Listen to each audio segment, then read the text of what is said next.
todo mundo com bastante atenção no que está acontecendo no Brasil nesse momento, né? Esse tipo de reunião não chega a ser exatamente usual, e a própria discussão sobre quem a convocou também é interessante. As informações que eu tive também dão conta de que não foi convocada pelo presidente, e sim uma reunião pelas próprias Forças Armadas. E ninguém sabe, os generais estão trancados lá dentro, ninguém sabe o que eles estão discutindo.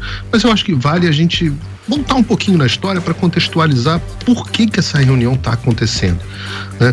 Primeiro, é importante dizer que as Forças Armadas foram convidadas a participarem do processo eleitoral. Elas não se intrometeram, elas não foram, não foi uma imposição do presidente Bolsonaro, não. O Fachin convidou as Forças Armadas a participarem lá atrás do processo. E elas, cumpridoras da sua missão, resolveram participar. Ora, faz sentido que as Forças Armadas participem de um processo eleitoral? É claro que faz.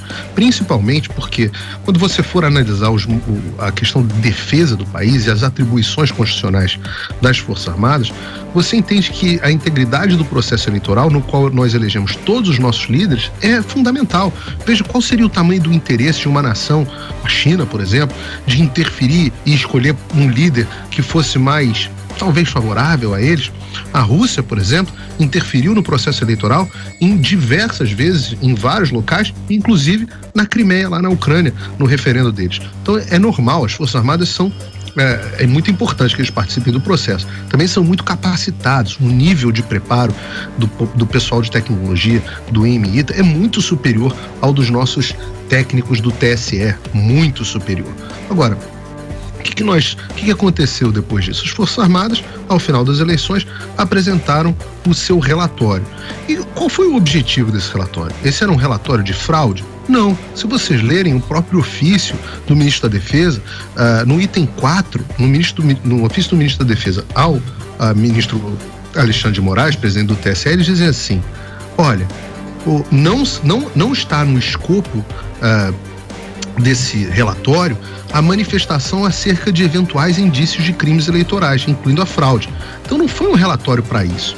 Foi um relatório para mostrar se o nosso sistema eleitoral era seguro ou não para verificar se houve fraude. Quando eles apresentaram esse relatório, o ministro apresentaram com uma série de resultados impressionantes.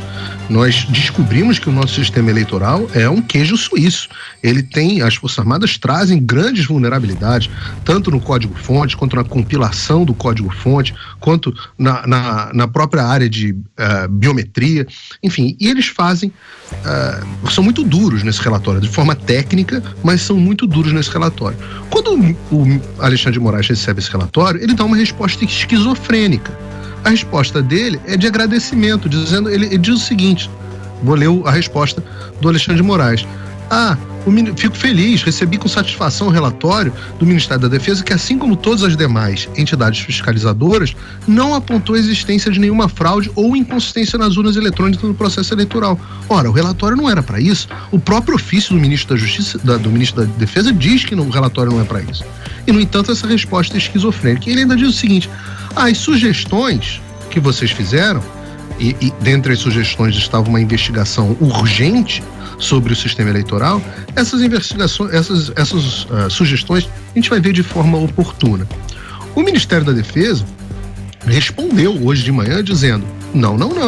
Olha aqui, deixa eu deixar claro para vocês. Eu não estou dizendo que não há indícios de fraude. O relatório não era sobre isso. Eu não estou dizendo nem que há indício, mas também não estou dizendo que não há. Não é nada disso que eu estou dizendo. Eu estou dizendo que há, e estou apontando problemas graves. Teste de funcionalidade da urna, restrições que eles tiveram quanto ao acesso adequado ao código-fonte e tantas outras, estamos cobrando providências urgentes. Quando foi perguntado sobre essa nota, o que o Alexandre de Moraes respondeu? Falou assim: esse assunto acabou faz tempo. Ou seja, tratou os militares do Ministério da Defesa como se fossem idiotas. O que esses idiotas estão discutindo? Eu já decretei que as eleições estão acabadas. Esse assunto acabou. Não interessa que haja prazo de recurso. Não interessa que o Código Eleitoral diga que as pessoas precisam ter acesso às informações, o próprio artigo 221 do Código. Tudo isso é irrelevante. Eu já decretei que acabou. Essa escarrada que o presidente do TSE deu na cara dos generais é que motivou ao que parece, a convocação dessa reunião que todos aguardamos. Ninguém sabe o que vai acontecer, mas eu achei oportuno resgatar um pouco do que aconteceu no passado.